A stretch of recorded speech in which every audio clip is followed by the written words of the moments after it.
Bonsoir à toutes et à tous, bienvenue au Petit Pilier, de nouveau rouvert après quelques semaines de fermeture pour parler des phases finales du championnat de France de Top 14 et de Pro D2 avec ce soir nos deux spécialistes, Guy Akoseberi, toujours en pleine forme, ancien demi-mêlée du 15 de France, consultant France Info, landais pure souche. Bonsoir Guy, tout va bien? Tout va bien. À vos côtés, Pascal Zudas, que nous sommes ravis d'accueillir à peine de retour de Vannes où il a assisté à la victoire de Biarritz. Pascal Zudas, journaliste à France 3 Aquitaine. Bonsoir Pascal. Bonsoir. Merci d'être avec nous également ce soir. Voici ce dont vous allez débattre. Messieurs, on va parler bien évidemment Top 14 avec le haut tableau. Ça passe pour La Rochelle et Bordeaux-Bègles qui seront dans le top 6. On verra tout à l'heure si c'est en demi-finale directement ou en barrage. Et qui d'ailleurs en barrage pour le maintien, Bayonne ou Pau? Le match dans le match, c'est pour le week-end prochain. On évoquera également la Pro D2 et l'exploit donc de Biarritz qui disputera la finale ce samedi face à Perpignan. Et on prendra l'air de l'hémisphère sud pour évoquer l'équipe de France et cette tournée en Australie au mois de juillet qui est tout, en tout cas, qui ressemble fort et de plus en plus à une galère en raison de la pandémie de Covid-19. On commence, messieurs, Guy Akoseberi, par vous, par le top 14, par le haut de tableau. Et La Rochelle, qu'est-ce qu'on peut dire? Sans pitié face à Pau ou La Rochelle, logiquement, 51-27? La Rochelle, logiquement. La Rochelle qui nous montre qu'ils ont, ça y est, ils ont digéré cette finale de Coupe d'Europe et ils se sont tournés vers le nouveau challenge qui, je pense, n'est pas d'aller en finale du championnat, mais de gagner ce championnat. Parce qu'ils ont vu qu'ils avaient le niveau face à Toulouse en finale de l'Europe. Donc je pense qu'ils ont l'objectif d'aller gagner le top 14. Ouais. La Rochelle, Pascal Zudas s'est remis dans, qu'est-ce qu'on peut dire, sur les bons rails? Ouais, les bons rails, c'est ce que disait le staff de La Rochelle. Valider le travail, c'est gagner le Brennus. C'est qu'une étape. Hein. Et face à Pau, ils voulaient valider, je pense, surtout la qualif directe en demi-finale. Ça joue, c'est pas encore gagné, il manque un point ou deux, mais ils voulaient valider et puis s'assurer de jouer la demi-finale, bien se préparer. Ils ont senti que face à Toulouse, c'est peut-être un peu ces petits détails qui manquaient encore. La Rochelle, ça monte en puissance, c'est très fort et impressionnant. Alors La Rochelle qui jouera clairement ce week-end pendant que le Racing sera à Agen. Pas gagné encore pour la demi-finale directe pour La Rochelle. Et pas gagné, non, parce que Clermont a vraiment besoin de cette victoire. Eux aussi, s'ils veulent se qualifier, je crois que être dans le top 6 pour eux, c'est vraiment le gros objectif. On sait que ça va bouger l'année prochaine avec le départ du manager Azema. Donc, ouais, ça va être un gros match. La Rochelle, il faut qu'il gagne pour s'assurer la qualif. Peut-être qu'une défaite à un point bonus peut ne pas suffire. Donc, on va tous être avec les machines à calculer, je pense, le week-end prochain. Il y a beaucoup de matchs compliqués. Et notamment également celui de l'UBB, toujours dans le haut de tableau pour la qualification. L'UBB qualifié pour la première fois depuis 10 ans et ça remontait en top 14 pour les phases finales du championnat. Assuré de jouer un barrage à domicile. Déjà en soi, c'est une sacrée perf pour l'UBB. Oui, c'est ce que disait le coach Urios au départ. C'est d'abord le top 6, après on verra.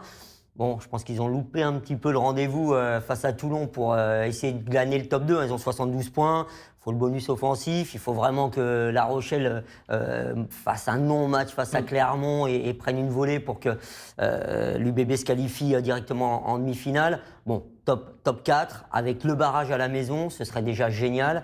Ça ne sera pas facile parce que Toulouse, on sait qu'il y a un sacré antagonisme entre Mola et Urios.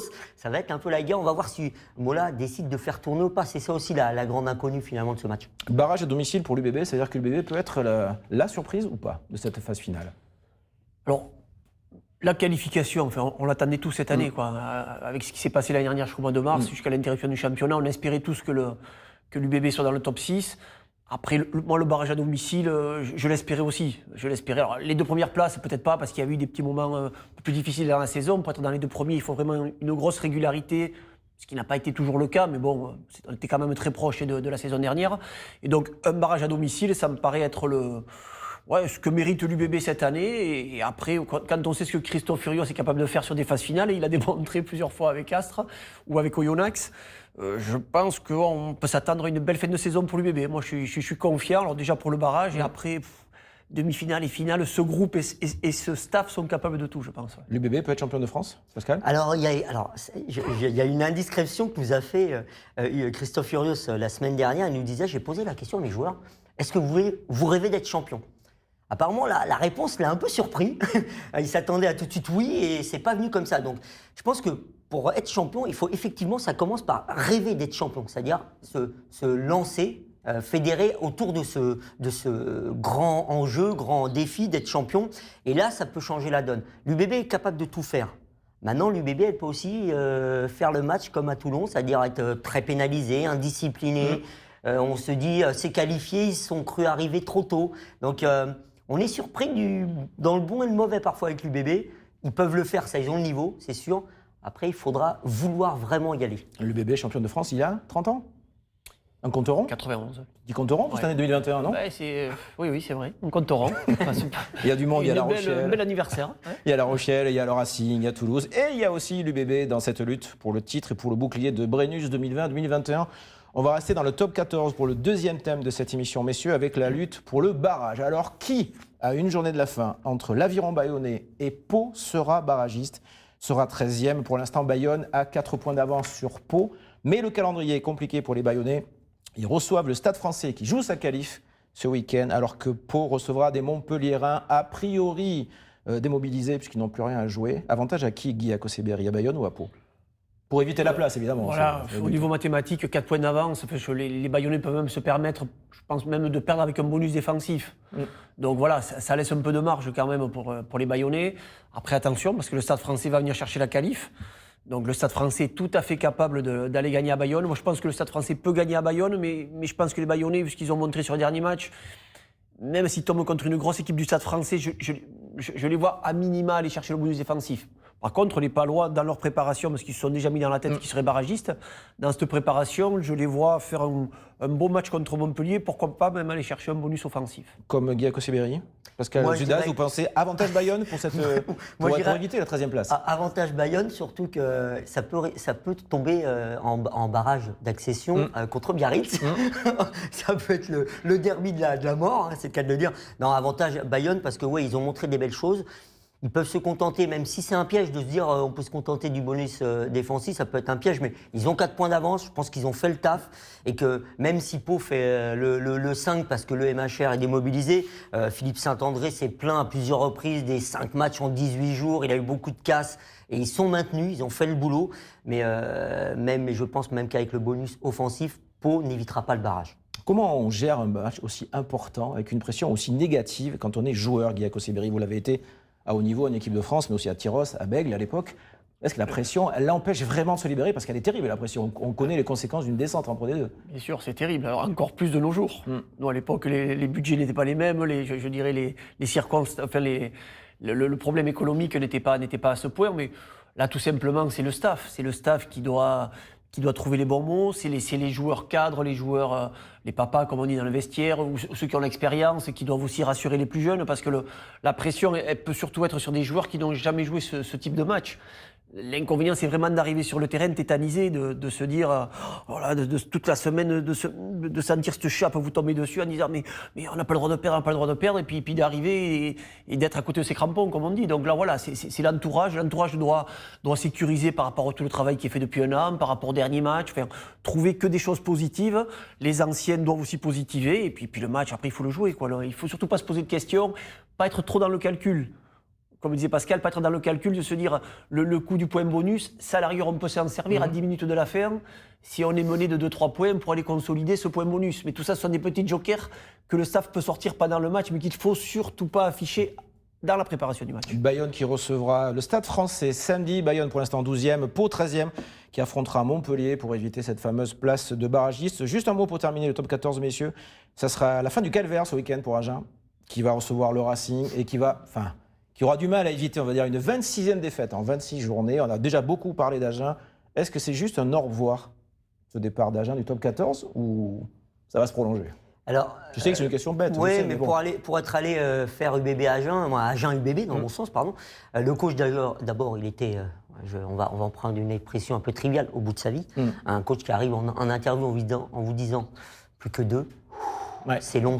Oui, c'est dur, mais c'est sûr, en discutant avec le staff, etc., ils ont dit qu'il fallait aussi reconstruire. Donc il y a vraiment une reconstruction. Pour prendre un exemple, le coach de Vannes nous disait « Ouais, on nous voit en train de grandir. Là, on a tout donné pour être en phase finale. Ça va mettre du temps à digérer et à se reconstruire. On ne peut pas faire tout ça tous les ans. Et il va falloir trouver plein de choses, plein d'ingrédients pour Agen, pour se reconstruire et se lancer dans la remontée, parce qu'on sait que ça peut être long. Si on ne remonte pas tout de suite, ça peut prendre énormément de temps. On voit Biarritz, c'est 7 ans. Vous y croyez, à la remontée d'Agen? À court terme, Peut-être pas dès l'an prochain, c'est compliqué. Mais... Ouais, dès l'an prochain, ça paraît difficile. En fait, tout va dépendre de l'intersaison, de l'effectif, du staff, enfin, voilà, du nouveau projet, avec qui, quel joueur. Est-ce que le club va repartir en disant, parce que c'est un très bon club formateur, est-ce qu'on continue à former, mais pour rester solidement en Pro D2, quitte à continuer à perdre nos jeunes joueurs dès qu'ils ont un peu de talent? Ou est-ce qu'on reconstruit avec ces jeunes, mais en essayant d'aller trouver plus de budget pour remonter en top 14, mais quand même pour jouer le maintien en top 14? Enfin voilà, après c'est des discussions entre gens qui sont à la tête du club, quoi. Mais moi, je crois qu'il faudra surtout, il faut les laisser digérer, bien préparer la saison prochaine. Après, parler d'accession à nouveau en top 14, il y a le temps, quoi. Parlons maintenant de la Pro D2. Messieurs, si vous voulez bien, avec Biarritz qui a réalisé un exploit, parce que ça n'est un, à Vannes ce dimanche, en s'imposant à la dernière minute. Vous y étiez d'ailleurs, hein, Pascal Judas, pour France 3 Aquitaine. Est-ce que l'état d'esprit des Biarros en ce lundi soir, c'est de se croire, entre guillemets, un peu indestructible après un tel scénario? Non, je pense ils croient en tout cas, ça a été les mots de Armitage, le capitaine, ils croient en leur force. Il a eu un mot très juste, nous, le collectif basque, on n'est jamais mort. Jamais mort. Même si à la 73e, ils sont menés, largement menés, on y croit tout le temps. C'est Stark, alors c'est un symbole, c'est Stark qui marque le dernier essai, qui est 5 matchs, 4 titularisations, 6 essais. C'est le facteur X. Mais en fait, moi, je trouvais que c'est le collectif qui a été fort parce qu'ils n'ont jamais douté, pas une seconde. Et ça, c'est impressionnant parce qu'à l'extérieur, si je ne me trompe pas, c'est la seule victoire de cette phase finale pour l'instant. À l'extérieur, il fallait la chercher.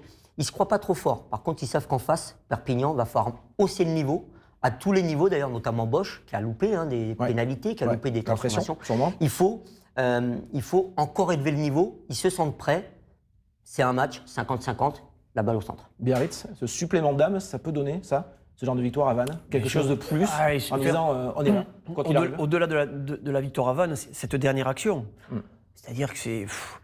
Ils vont se le chercher, là ça passe à la 80e, ils font, je ne vais pas compter les temps de jeu, mais il y a au moins 15 temps de jeu, les dernières passes, alors c'est vrai qu'il y a une dernière passe, une schistée un peu, on va dire à la Magic Johnson, et la passe aveugle. Mais les yeux fermés, mais ça marche. Voilà, ça fait partie. En phase finale, une équipe, il y a toujours ce petit soupçon de réussite. Et là, ils l'ont eu sur cette passe qui les amène en finale. Et une action comme ça, une victoire comme ça, mais ça vous booste un groupe. C'est-à-dire que là, cette semaine, par contre, à la différence de ce qu'on disait pour Pau, pour Bayonne, là, cette semaine, l'entraînement, il va se dérouler, mais très facilement. Ils vont partir sur cette finale sans pression, au contraire, avec cette sensation d'être très fort, d'avoir peur de personne. Et ça, moi, je pense que ça peut être une très très belle finale. Ouais. Alors, 2 chances pour le BO de monter en top 14. La première, ce samedi, en battant Perpignan en finale Pro D2. Et en cas de défaite, une semaine plus tard, un barrage face à Pau ou Bayonne. Les supporters Biarro nous ont dit, qu'on a croisé, il y avait 3 bus, 150 supporters à peu près. À Vannes, à Vannes, ils nous ont dit, allez, bon, on ne va pas souhaiter de perdre évidemment, mais alors si jamais on perd, et c'est Bayonne, ça va être un grand moment. Ah, ça va rajouter ils ont déjà les dents, les griffes à serrer. Évidemment, ce serait énorme parce que l'antagonisme entre les deux clubs, les supporters, c'est un moment incroyable. Ça peut être aussi un super moment. Et là, ça va être la guerre. Biarritz peut monter, Guy? 2 matchs pour monter dans l'absolu. Il y a 2 balles de match. Moi, je les vois plus. S'ils doivent monter, je pense que ça sera plutôt en matant Perpignan. Parce que je pense que quand même, après, ils ont quand même une saison difficile, même en extra-sportif et tout. Enfin, la saison est très longue. Et donc, après cette montée d'adrénaline, cette demi-finale, cette finale qui va en prendre beaucoup, cette d'adrénaline, jouer un barrage après contre Pau ou Bayonne. On est habitué au top 14, au top 14. Ouais, mais ça paraîtra plus compliqué. Si je ne me trompe pas, Brive est monté en gagnant cette fameuse finale d'accession. C'est arrivé d'autres fois, mais là, ils arrivent de loin, quoi. Le BO, je trouve. Et c'est plus par rapport au scénario, comment ils gagnent à Vannes. Pour moi, il faut qu'ils gagnent la finale s'ils veulent monter, parce qu'ils vont laisser beaucoup d'influx sur cette finale, ils vont tout donner, et donc aller se remettre un autre match. Est-ce qu'ils ont l'effectif suffisant pour enchaîner autant de matchs de si forte intensité? Parce que là, c'est le match top 14, et le match contre Perpignan, ça va être un match de top 14. Voilà, donc moi je les vois plus monter s'ils battent Perpignan. Par contre, si Perpignan doit jouer Pau ou Bayonne, ça sera plus compliqué pour Pau ou Bayonne. Parce que je pense qu'il y a peut-être l'effectif est un peu plus conséquent côté catalan. Ouais. Et on souhaite le meilleur évidemment au Biarritz Olympique Pays Basque qui jouera la finale de Pro D2 samedi face à Perpignan. Le vainqueur montera en top 14 et donc on rappelle que le battu aura encore un joker le week-end d'après en barrage face à Pau ou Bayonne. On verra ce samedi lequel terminera 13e de top 14. On va boucler cette émission avec l'équipe de France. Alors, on n'est que fin mai, la tournée des Bleus est en juillet en Australie, mais on en parle beaucoup en ce début de semaine. L'équipe de France de Galtier qui doit jouer 3 matchs face aux Wallabies. On en parle beaucoup parce que ça s'annonce très très compliqué cette tournée. 14e obligatoire, restrictions sanitaires terribles, pas d'entraînement, entraînement collectif, ce sera le seul moment de vie collective. Les repas individuels en champ. Vous avez fait des tournées, Guy, avec l'équipe de France. Waouh, compliqué là, non ? Ouais, une tournée, c'est vivre ensemble. Hein. C'est là qu'un groupe peut se former, même en dehors du terrain. Là. Il se crée des affinités, on vit ensemble. Alors maintenant, les tournées sont plus courtes, c'est 3 semaines. Nous, à l'époque, on partait 6-7 semaines. On partait en bateau, non? Pas loin. On traversait le monde. Non, mais on passait 6 à 7 semaines ensemble. Donc c'est au-delà de... Bien sûr, en plus, l'entraînement... Si on parle que purement sportif, c'est important de passer des moments ensemble. Mais l'extra-sportif, pour un groupe, est aussi important. Et nous, on s'est créé des amitiés, même des fois le groupe s'est soudé en dehors du terrain. Hein. Ouais. Et donc là... C'est-à-dire, allez-y, Guy. De bons repas, voilà. de bons moments. Des endroits festifs. Des moments festifs, 2-3 bières pour débriefer le match, parce qu'on avait des matchs sur semaine là, contre des provinces et tout ça. Donc voilà, c'est des moments forts, là, quand vous me dites. Ils vont prendre les repas en chambre tout seuls, donc ils vont se retrouver avec leur portable, leur Game Boy, tout ça. Enfin, non, ça me paraît très compliqué. Alors, même pour le staff à gérer, je ne vois pas. Alors voilà, il y a des négociations en ce moment entre les deux fédérations françaises et australiennes pour trouver un arrangement, parce qu'il y a question de gros sous, etc. Mais on va rester sur le sportif, Pascal. Au niveau des joueurs, c'est quand même un sacré challenge comme disait Guy, de rester unifiés, unis et de trouver des moyens de réussite sportive dans cette tournée. Mais je pense que c'est une vraie galère en fait. C'est une vraie galère. Moi, je pense que ça peut être plus négatif que constructif, parce qu'effectivement, repas en chambre, pas le droit de sortir hors entraînement. Pour moi, on parle toujours justement de construire un groupe. On n'oublie pas, on est dans la création du groupe pour la Coupe du Monde. Qui arrive très vite. On est en train de négocier à 42 joueurs au lieu de 35. Il y a les fameuses 10 semaines de vacances, de off obligatoire sans compétition. Donc en plus, il faut négocier avec les clubs. Pour les 4 premières journées de top 14, il ne faudra pas les internationaux. Moi, je pense que c'est une vraie galère. Alors, il y a aussi, on commence à discuter de dire on va interdire ou pas. Est-ce que ça va être milieu de semaine, ça peut être suspendu, on ne sait pas trop encore là. Il y a 3 test matchs, le 7, le 13, le 17 juillet. Est-ce que ça vaut le coup d'aller aussi loin pour si peu? Mais après, quand l'histoire de quarantaine et tout, si les joueurs sont vaccinés... 14e obligatoire. 14e, même avec un vaccin. En arrivant, 14e obligatoire, le gouvernement australien qui a durci ces conditions d'entrée sur le territoire. Résurgence de la pandémie un petit peu à Melbourne. Et là, actuellement, ils reçoivent des provinces néo-zélandaises. Et ça se passe comment avec les joueurs? Ça se passe comme ça, oui. les staffs néo-zélandais? Donc 14e obligatoire, ce qui est compliqué quand même en arrivant sur place. On l'a vu pour l'Open d'Australie de tennis cet hiver. Sur un plan sportif, on va sortir du Covid-19. Il y a beaucoup d'intérêt quand même d'aller jouer en Australie à 1 an et demi de la Coupe du Monde. C'est un peu ce... L'Australie revient bien quand même, non? Oui. Enfin, moi, je regarde un peu les matchs. Ils ont fait leur petit championnat entre eux. Bon, c'était pas génial. Là, ils jouent contre les provinces néo-zélandaises. Ils ont du mal. Ils perdent, mais ils sont quand même. Ils ont beaucoup de jeunes joueurs qui arrivent. Ils sont quand même sur cette envie de pratiquer un rugby total et de beaucoup de mouvements. Quelques joueurs intéressants, donc ça serait sympa d'aller voir un peu ce que l'on vaut par rapport à eux, et puis surtout nous sportivement, ça permettrait aussi, parce que par rapport à tout ce que disait Pascal, les vacances, certains cadres qui seront sûrement en repos, les finalistes, etc., c'est peut-être essayer de découvrir quelques nouveaux joueurs aussi, qui pourront montrer leur qualité en vue de 2023, donc il peut y avoir un intérêt sportif, mais bon, il ne faut pas que le reste prenne trop le dessus, quoi. L'intérêt sportif, Pascal, Judas? Moi, je pense vaut le coup quand même. Non, mais l'intérêt sportif, il est là. Mais alors, la question, c'est pourquoi ne pas décaler légèrement? On est dans une période où on est de plus en plus vaccinés, les sportifs vont être de plus en plus vaccinés. Est-ce qu'il ne faudrait pas décaler tout simplement? Après les calendriers, la Champions Cup, la Challenge Cup, le top 14, c'est très compliqué. Le tournoi destination, effectivement, c'est très compliqué. Mais vu qu'on se lance vers 2023, peut-être décaler de 2-3 mois. Et puis voilà, parce qu'effectivement, il y a 5 millions d'euros en jeu pour la fédération australienne. Ça coûte 200 000 quand même euros de plus pour la fédé française. Est-ce que tout ça, ça vaut le coup? Sportivement, si on veut aller vers la 2023, est-ce qu'il ne faut pas avoir un pic de forme, faire 2-3 tests matchs avec l'Australie pour être bon? On verra.